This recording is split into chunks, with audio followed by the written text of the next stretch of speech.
Welcome to Lifespan, the weekly podcast that digs up the dirt on the most outrageous, chaotic, and downright WTF lives ever lived. All told in a fun and fascinating way. Exactly. Share, rate, and follow the show for more wild stories. And today, well, forget what you learned in school. Oh, yeah. This is history's unhinged side. We're embarking on a bizarre journey into a story that honestly feels more like a wild rumor than actual history. We're talking about a female pope. A female pope. Get ready to have maybe everything you thought you knew about the papacy turned completely on its head. Yeah, the testimonies you've shared with us, they really focus on this legend of Pope Joan. I mean, she's a figure so unbelievable that most modern historians just dismiss her as pure fiction. Right, but your curiosity, our listeners' curiosity, has really pushed us on this bizarre journey to unpack this myth that just won't die. Exactly. Who was she, supposedly? What are the wildest parts of her story? And maybe the biggest question, why did people actually believe in her? And for centuries. So look, our mission today on this bizarre journey isn't really about proving she existed or didn't exist. No, not at all. It's more about understanding why this incredible, kind of crazy tale popped up in the first place. Why did it resonate so strongly? And what does it tell us about the world back then? You know, the messy, fascinating, sometimes completely unhinged world that somehow made her seem possible. Absolutely. Prepare for, well, sex, lies, papal robes. And a truly spectacular downfall. It's got everything. It really does. So let's dive in. The legend itself. Picture this. The Middle Ages. The Vatican. And it's run by a woman in disguise. Yeah, it's just, wow. Okay, Yeah. so where does the core story usually start? Well, typically the narrative begins with her birth, often placed in Mainz, Germany. Mainz, okay. Yeah, although some accounts, maybe later ones, suggest she had English parents. So a bit of mystery there. Already variations. Oh, definitely. And her motivation, that varies too. Sometimes it's this just insatiable thirst for knowledge, learning, stuff forbidden to women back then. Right, which makes sense as a motivation for disguise. Totally. Or it's a forbidden love. Passionate affair with a monk, perhaps. And the disguise is the only way they can, be together or travel together. So either way, intellectual ambition or romantic desperation. The solution is radical. She disguises herself as a man, takes the name John, cuts her hair, dons the robes, the whole deal. Just think about the sheer guts that would take in that society. Absolutely. A complete reinvention. And this new identity, John, allows her to pursue these forbidden paths. Where does she go first, usually? Often, the legend sends her to Athens. Athens. Interesting. Still a symbol of learning, I guess, even then. Exactly. Maybe not the absolute peak it once was, but in the medieval mind, yeah, still the symbol of classical wisdom, philosophy. So she goes there and excels. Apparently. Astounds everyone with her intellect. She's not just passing, she's like top of the class, outshining the men. Okay, so she's proven her intellectual chops in Athens. What next? Next stop, Rome, the heart of the church. The nerve center. Big leagues. Right. And her reputation as this brilliant scholar either precedes her or she quickly establishes it once she arrives, becomes a respected teacher. Teaching what? Things like the liberal arts, theology maybe. She gains acclaim even within high church circles, and it's not just the brains, apparently. The legend often stresses her virtue, her piety. The combination. Smart and holy. Precisely. And that combination allows John to climb the ranks. Starts as maybe a notary or a secretary in the curia. Working her way up, impressing the right people. Exactly. Moves up steadily until she eventually becomes a cardinal. A cardinal, I mean, that's already incredible. The ultimate glass ceiling broken, but, secretly. Totally hidden. And then comes the big moment. Pope Leo V dies. Historically, that's 855 CE. Right. And the story goes that this brilliant, respected Cardinal John Anglicus, that's often the name used, is the unanimous choice. Unanimous, wow. Unanimously elected pope. She takes the name John VIII. Sometimes it's John VII or just Johannes Anglicus, but John VIII is common. And she reigns for how long? The legend usually gives her about 2 years. Yeah. Maybe 2.5 years as pope. There's a catch. There has to be. Oh, there's a huge catch. The fatal secret, you could call it. Pope Joan gets pregnant. Pregnant. Wow, Pope. Yep. And the father. That detail shifts around, too. Could be that old lover monk from her past. Still around. Or maybe a trusted attendant. Someone within the papal household. Some versions even suggest, scandalously, another cardinal. Wow. Okay, so how does she hide that? Well, the story suggests she conceals it for quite a while under those, voluminous papal robes. I mean, I guess they were pretty big, but still. That's pushing it, surely. It definitely stretches credibility, yeah. Yeah. But it's key to the drama. Some versions add a supernatural layer here, too. Like what? Like, she receives some kind of divine warning or vision. She has to choose, reveal her secret now, face public shame, or keep quiet and face eternal damnation. Heavy. So she chooses public disgrace. In those versions, yes. Yeah. Better than hellfire, apparently. It adds this layer of, like, tragic inevitability. So the concealment can't last forever. How does it all come out? The climax is usually during a big public event, a solemn papal procession. Maximum visibility. Exactly. Often cited as moving from St. Peter's Basilica to St. John Lateran, the Pope's Cathedral. Right. And it happens in this specific narrow lane, supposedly between the Colosseum and the Church of St. Clement. Okay, I think I know the area. Very atmospheric. Totally. And right there, amidst the procession, the pomp, the crowds, she goes into labor. No, right there in the street. Right there. Gives birth publicly. Reveals her sex. The ultimate shock. The illusion shattered. Oh my God, the scandal, the chaos. What happens then? The accounts must vary wildly here. They really do. The most common and maybe the most brutal version involves mob justice. Uh-oh. The Roman crowd feeling betrayed, witnessing the sacrilege. They just erupt. They drag her out, sometimes tied to a horse, Awful. and stone her and the baby to death on the spot. Jeez, that's dark. Very dark. Another version is slightly less violent, but still grim. She just dies in childbirth right there. The shock, the trauma, it's fatal. Okay. Slightly less horrific, but still tragic. Yeah. Any other endings? Yeah, there's a sort of merciful ending, relatively speaking. She's deposed, obviously, but her life is spared. She's confined to a convent for the rest of her life. Penance, out of sight, out of mind. So death by mob, death in childbirth, or life in a convent. Quite the range. And even her burial place is debated in the legends. Of course it is. Some say she was buried right there, on the spot where she died, marking it as infamous. A place of shame. Right. Others, especially in those later, maybe slightly more sympathetic tellings, suggest maybe her son survived. Wait, the son survives in some versions. Yeah, and in a really late addition to the story, this son supposedly grows up to become the Bishop of Ostia. Get out, a bishop. I know, right? And he arranges for her burial elsewhere, maybe more respectfully. Total legend, zero evidence, but it's out there. Wow. Okay, so the story itself changed over time then. It wasn't always this detailed. Definitely not. The earliest accounts we have from the 13th century guys like Jean de Mailly, Stephen of Bourbon, both Dominicans, they're pretty brief, sketchy almost. 13th century, so like 400 years after she supposedly lived. Exactly. That's a huge gap. It really takes off with Martin of Opava, another Dominican chronicler later in the 13th century. What did he do differently? His version is much more detailed, much more narrative. It includes a lot of the elements we've just discussed. And his chronicle became incredibly popular, widely copied. It basically became the definitive Pope Joan story. What everyone knew? Pretty much. And then figures like Giovanni Boccaccio in the 14th century picked it up, included her in his work on famous women. Even as a cautionary tale, right? Oh, absolutely. But that inclusion just cemented her place in the popular imagination. People thought she was real. So this wild story, it didn't just appear from nowhere. Even if it wasn't strictly factual, there has to be some context, right? Right. Totally. We need to look at the historical soil it grew in. Why this story? Why then? And yeah, why does it still fascinate us? Okay, let's talk timeline. The 9th century setting, you said Leo V died in 855. Right. And historically, Pope Benedict III was elected very quickly after Leo's death. There's just no gap. No room for a 2-year Pope Joan reign in there. Chronologically, it's pretty much impossible. The timeline just doesn't work if you're looking for a hard historical fact in that specific slot. Okay, so the 855-857 window is out. But the general period, the 9th and 10th centuries, was it chaotic enough that maybe people could believe such a thing happened? Now that's a different question. And yes, that period, especially the 10th century, was incredibly turbulent for the papacy. It's often called the Saeculum Obscurum, the Dark Century. The Dark Century.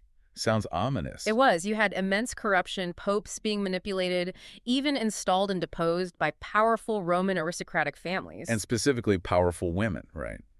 I've heard about Theodora and Marozia. Exactly. Theodora and her daughter Marozia wielded enormous influence. They were lovers, mothers, and political puppeteers of several popes. This led to the period being dubbed the pornocracy, or the rule of harlots. Pornocracy, okay. Now, crucially, this pornocracy happened mostly in the 10th century, after Joan's supposed 9th century reign. Right. But the memory of that time of women having such scandalous, behind-the-scenes control over the papacy could absolutely have created fertile ground for a legend like Pope Joan later on. So people might think, well, women were pulling the strings anyway. Maybe one just put on the robes. It's plausible that the idea seemed less outlandish in that context. Plus, you have the reality of the time. Women had virtually zero access to higher education or positions of authority in the church. Which makes the disguise element totally essential to the story's internal logic. Absolutely. It's the only way it could have happened within the narrative. It explains both her rise and the eventual scandal. Okay, but still, why does this story only appear in writing 400 years later, in the 13th century? What was going on then? Good question.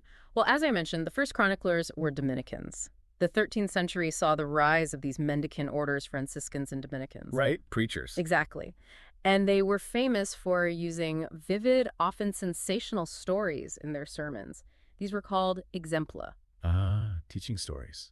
Morality tales. Precisely. And what's more sensational than a secret female pope being exposed in childbirth? It's perfect exemplum material. So it might have started as a sermon illustration, a warning against pride, deceit, women getting ideas above their station. Could be any or all of those. It works on multiple levels as a cautionary tale. But there's another factor in the 13th century. Which is? The papacy itself. In the 13th century, papal power was arguably at its peak, think Innocent III. But this power also created friction, resentment, criticism. Okay. So the Pope Joan story might also have circulated as a kind of satire, a way to subtly critique or mock perceived papal arrogance or corruption. Look how things could go wrong, kind of thing. Interesting. So it starts in these, like, monastic or preaching circles. How does it spread so widely? Martin of Opava's chronicle is key. It was hugely popular, copied again and again across Europe. Scribes even started inserting the Pope Joan story into copies of older chronicles. Making it look like it had been there all along. Sneaky. Very sneaky. It gave the story a false sense of antiquity and authority. So by the 14th, 15th centuries, yeah, she's widely accepted as fact. Boccaccio writes about her. That bust gets put up in Siena Cathedral alongside other popes. It's amazing how embedded it became. When did people start seriously doubting it? The first real scholarly doubts emerged during the Renaissance. Humanism, with its focus on classical sources and critical textual analysis, started raising questions. Guys like Aeneas Sylvius Piccolomuni, who later became Pope Pius II himself, expressed skepticism. Even a future pope doubted it. Yep. And Bartolomeo Platina, a papal historian, initially included her, but later versions of his work questioned it. But the real turning point was the Protestant Reformation. Because they could use it against the Catholics. Yeah. Oh, big time. Luther, Calvin, all the reformers they seized on Pope Joan. See, the papacy is corrupt. Their line of succession is broken. They even had a woman pope they covered up. It was powerful propaganda. So that forced the Catholic Church to really push back hard. Absolutely. It became urgent for Catholic scholars to rigorously debunk the story, to defend the legitimacy of the papacy and the idea of unbroken apostolic succession. Who finally landed the killer blow, academically speaking. Ironically, it was a French Calvinist scholar named David Blondel in 1647. A Protestant debunks the story Protestants were using. Yep. Blondel meticulously went through the chronologies, the contemporary sources from the 9th century, and showed conclusively that there was simply no time or evidence for her reign between Leo IV and Benedict III. It was a masterful piece of historical detective work. The legend didn't just die, did it? People love a conspiracy. Not at all. Blondel's work convinced scholars, but the popular legend persisted, and the argument shifted. Okay, maybe the direct evidence isn't there because the church destroyed it all. It's a cover-up. The classic conspiracy defense. The lack of evidence is the evidence. Exactly. Historians find that highly improbable, though. A cover-up of that scale for centuries without any contemporary enemies of the papacy mentioning such a massive scandal. It seems unlikely. Yeah, someone would have spilled the beans back then, surely. You'd think so, but the whole trajectory just shows how these stories take on a life of their own and reflect what people want to believe or what serves their purpose in different eras. Okay, so if she probably wasn't real, let's get into the theories. Where did this incredibly sticky story actually come from? Down the rabbit hole we go. Right. Theory number one, and probably the most favored among historians, it started as anti-papal satire or propaganda. Like we touched on. mocking the church. Yeah, maybe mocking general corruption, or maybe aimed at specific popes who were seen as weak, or maybe even as a kind of coded commentary on the whole pornocracy situation. So a joke or a criticism that just got out of hand and started being taken literally? Possibly. And as we saw, the Reformation certainly weaponized it powerfully. It was just too good a story not to use if you were opposing Rome. Okay, satire. What's theory number 2? Mistaken identity and misinterpreted clues. Basically, the legend grew out of people misunderstanding things they saw in Rome. Like what kind of things? Well, the most famous one is the sedia stercoraria, the pierced chair. Ah, yes, the testing chair. Tell us about that again. So the legend claims this chair, with a hole in the seat, was used in papal installations specifically to check the new pope's sex. To make sure they weren't another Joan. Exactly. Someone, usually a junior deacon, would supposedly reach underneath and declare, famously, duas habe bene pentant. He has 2 and they hang well. Oh, dear. Quite. Now, these pierced chairs did exist and were used in ceremonies, but they probably predate the Pope Joan legend. So what were they really for? Likely symbolic. Maybe signifying the Pope being raised from the dunghill, stercus, like in Psalm 113, a sign of humility, or possibly, some suggest, to ensure the candidate wasn't a eunuch, which was a canonical impediment. So the genital check story was probably a later myth inspired by the chair, and maybe fueled by the Pope Joan story itself. That's the thinking, yeah. The legend fed the interpretation of the chair, and the chair seemed to confirm the legend, a feedback loop. Were there other misinterpreted clues? Yes, supposedly. There was talk of a statue near the Colosseum, an ancient one perhaps, that people started identifying as Joan and her child. Just decided it was her. Seems like it. And inscriptions, too. One story tells of an inscription ending PPP, which likely meant something mundane being twisted to mean Petri, Pater Patrum, Papis Perdido Partum. Which means, Oh, Peter, father of fathers, betray the childbirth of the woman pope. A bit forced, you might say. just a bit. And the street, the Vicus Papacy, Yeah. the one popes avoided. Right. That avoidance was seen as proof they wouldn't go down the lane where Joan gave birth and died in disgrace. But the real reason might have been simpler. Much simpler. The street might have just been too narrow or inconvenient for large papal processions, and the avoidance seems to have started after the legend became popular. Plus, the name Vegas Papacy might just refer to a local family named Pape who lived there. Nothing to do with a female pope. So, misread statues, inscriptions, chairs, street routes, a whole collection of coincidences, maybe. It's a plausible theory that these elements got woven together to create a seemingly historical narrative. Okay, theory 3. The Marozia connection. Back to the pornocracy. Right, the idea that Joan is a distorted memory of that 10th century chaos. Exactly, that the scandalous reality of women like Theodora and Marozia controlling popes got exaggerated and transformed over time into the legend of one woman actually becoming pope in disguise. Maybe people mockingly called the popes controlled by Marozia Pope Joan back then, and the name stuck and morphed into a real person. That's one speculation within this theory, yeah. It's hard to prove, but it connects the legend to a documented period of intense female influence and scandal at the heart of the church. Makes a certain kind of sense. Okay, what about fringe theories? People who still argue she was real. Yeah, there are still believers, and they have a few arguments, though most historians find them unconvincing. Like what? There's the coin controversy. An archaeologist, Michael Habich, claims that subtle variations in the monograms on some 9th century papal coins point to an otherwise unknown Pope Johannes Anglicus. Who he identifies as Joan. Right. But numismatists, coin experts, point out that variations in coin design happen for many reasons. Different mints, engraver errors, even potential forgeries. There's no supporting text anywhere mentioning this pope. So intriguing, but thin evidence. Very thin, according to most. Then you have the evergreen cover-up conspiracy we already discussed. The lack of evidence is evidence argument again. Yep. Believers argue the church systematically erased her. Historians point to the implausibility of such a perfect, centuries-long erasure, especially given the number of papal enemies who would have loved to expose it. And sometimes journalists or writers take up the quest, right? They do. You get books or articles occasionally suggesting there might be a kernel of truth, perhaps based on local legends or reinterpreting existing texts. But these often lack rigorous historical methodology and are generally dismissed by academic historians. So summing up the theories, satire, misinterpretation, echoes of the pornocracy seem most plausible. Those are definitely the front runners, yeah. The arguments for her literal existence require quite a leap of faith, ignoring the lack of contemporary evidence and the known chronology. But you can see the appeal, right? A hidden history, a conspiracy, a woman subverting the ultimate patriarchy. Oh, absolutely. The appeal of the legend is undeniable, regardless of its historical accuracy. Which brings us to her legacy. Real or not, Pope Joan left a huge mark. A massive cultural footprint. Just look at her presence in literature. We mentioned Boccaccio using her as a cautionary tale. Right, and the Protestants using her for propaganda. But even after she was debunked, she kept appearing in plays, poems, novels. And often portrayed more sympathetically later on, right? Like that Donald Wolfe Cross novel, Pope Joan. Exactly. That book was huge. It portrayed her as this intelligent, capable, almost proto-feminist figure trapped by her time. Really reshaped the modern perception for many people. And in art.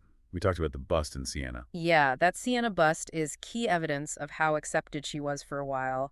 You also see her in medieval manuscript illuminations, often depicting that dramatic childbirth scene during the procession. Very dramatic. Anything else in art? Well, the La Papessa, or High Priestess card in the tarot deck is often linked to her. Ah, interesting connection. The mysterious female figure of authority. Exactly. Some people even try to see coded references to her in later art, like maybe in details of Bernini's Baldachin and St. Peter's, though that's highly speculative. And she made it to the big screen, too. Yep. Multiple films. There was one in 1972, another more recent German one in 2009, Die Päpstin. They often play up the romance and the feminist angles. So her meaning really changes over time. Completely. Medieval times. She's a warning against female transgression, against deceit. Reformation. Exhibit A for papal corruption. Enlightenment. Maybe a symbol of medieval superstition and credulity. And now, often a proto-feminist icon. Yeah, a symbol of female ambition and intelligence challenging patriarchal structures. Her meaning is constantly being renegotiated. She's like a mirror reflecting the concerns of each age. Okay, let's get into the really weird stuff. Pub trivia ammo time. Deep cuts. I thought me. What's in a name? You said Joan wasn't the only one. Right. While Joan, or Johanna, eventually stuck, some early accounts called her Agnes, or Gilberta, or even Jutta, and some didn't give her a female name at all, just referring to the disguised male pope who turned out to be a woman. So the name itself evolved. Fascinating. And the street, the Via Sacra Vicus Papacy. Yeah, that specific lane between the Colosseum and St. Clement's became legendary as the spot. Popes supposedly avoided it. There's a shrine there now, a Madonna and Child. Even though the name might just refer to the Pape family. Exactly. The legend attached itself firmly to that location. More on the chair. The Sedius Sterceraria. Was it humiliation or like a hardware check? Huh. Well, the legend definitely framed it as a hardware check after Joan. But the chairs existed before, likely for other symbolic reasons, maybe humility, maybe ensuring the Pope wasn't a eunuch, as we discussed. The Joan story just gave it a much spicier and likely untrue explanation. Got it. And the endings, besides being stoned or dying in childbirth. Right. There's the version where she's deposed and lives out her days quietly in a convent. And that super late, totally unsubstantiated story about her son becoming Bishop of Ostia and burying her there. That bishop's son story is wild. Zero evidence, you said. None whatsoever. Pure folklore embellishment centuries later. Okay. And the whispers and relics. Tangible bits of the myth. Yeah, like that alleged statue people identified as Joan and her child. Or the PPP inscription that got creatively reinterpreted. There was even apparently a Pope Joan card game at some point. A card game? Okay, that's obscure. These little things, however flimsy their actual connection, helped make the story feel real, tangible to people. Were there any accounts claiming to be, like, firsthand? Or close? Not really, no. The earliest stuff, like John de Mailly's, is from the 13th century and sometimes quite cryptic. Martin of Opava's is more narrative, but still centuries removed. What they did was connect the legend to the physical world of Rome, the street, the landmarks, which gave it a powerful sense of place, even without actual contemporary proof. It made it feel like history, even if it wasn't. Precisely. So after all that, this whole bizarre journey, Yeah. what do you make of it all? Listeners, what do you think? Yeah. Cautionary tale? Clever propaganda? Just a massive historical misunderstanding? Or maybe, just maybe, that tiny sliver of possibility, a secret history still hidden. It keeps you wondering, doesn't it? It really does. But I think even if we conclude she's likely not historical fact, the legend itself is incredibly valuable. How so? It gives us this amazing window into the past, into the beliefs, the fears, the power struggles of different centuries. It shows how stories aren't static, how they live and breathe and change to fit the times. That's a great way to put it. It's a story about storytelling, in a way. Absolutely. Well, we really encourage everyone listening to dive deeper. Check out the curated curiosity cabinet we've put together in the show notes for this Lifespan podcast. Yeah, there's some great stuff in there, scholarly articles digging into the evidence, but also some of those fictional takes that keep the legend alive. Continue your own investigation. What part of the Pope Joan legend grabbed you the most? What questions are still buzzing around in your head after this bizarre journey? We'd love to know. Thank you so much for joining us on this bizarre journey into history's truly unhinged side, right here on Lifespan. Share your thoughts with us, rate the show if you enjoyed it, and definitely follow for more wild stories. Stories that make you question everything you thought you knew. Until our next deep dive. Keep those historical curiosities burning.